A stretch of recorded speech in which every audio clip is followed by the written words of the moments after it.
বলেছেন, ভাগবতে বলেছেন, বেদে বলেছেন, মহাভারতে বলেছেন, কৃষ্ণ জামলতন্ত্রে বলেছেন, বিষ্ণু পুরাণে বলেছেন, বায়ু পুরাণে বলেছেন।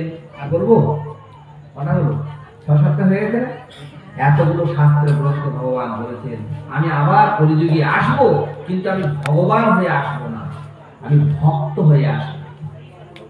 তো ভগবান ভক্ত হয়ে এসে শেখালেন যে ভগবানকে কি করে ভালোবাসতে হয়। সেই ভগবান হচ্ছে কলিযুগ পতিত পাবন উদ্ধারকারী শ্রীকৃষ্ণ চৈতন্য মহাপ্রভু কি না একটু লাইক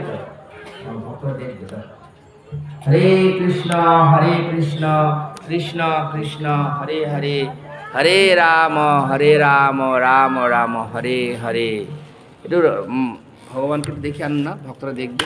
একটু ওই যান, মন্দিরে যান বাবা, ছবিটা হ্যাঁ এইভাবে ধরে, এবার ধরে হ্যাঁ ফটো দেখবেন, দেখতে হবে। কলিযুগ ধর্ম হয় নাম সংকীর্ত, কালিযুগে কালী ধর্ম বিজয় কাল। কলিযুগের ধর্ম কি?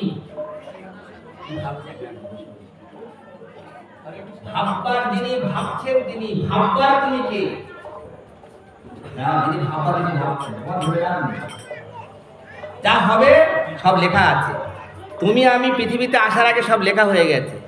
এখানে এসে আমার কি করতে হবে, আমি কোথায় বসবো, কোথায় খাবো, কোথায় আমার যেতে হবে, সব লেখা আছে। কিন্তু আমরা মাঝখানে পড়ে অজ্ঞানের কারণে মনে করছি আমি সব করছি, সব আমি করছি, কোনো চিন্তা নেই, আমি দেখে নেব সব। কিন্তু এই সব বাবা মায়েদের যখন বলি যে বাবা মা কি দেখেছো বলো, আমার তো শরীরের শক্তি সব শেষ, আমি আবার কি বলবো, তুমি বলো। আমি একদিন বলবো আমারও শরীর শেষ, তুমি বলো। এইভাবে চলছে যুগ যুগান্তর। গৌর প্রেমানন্দে বলবো কথা। হরে কৃষ্ণ।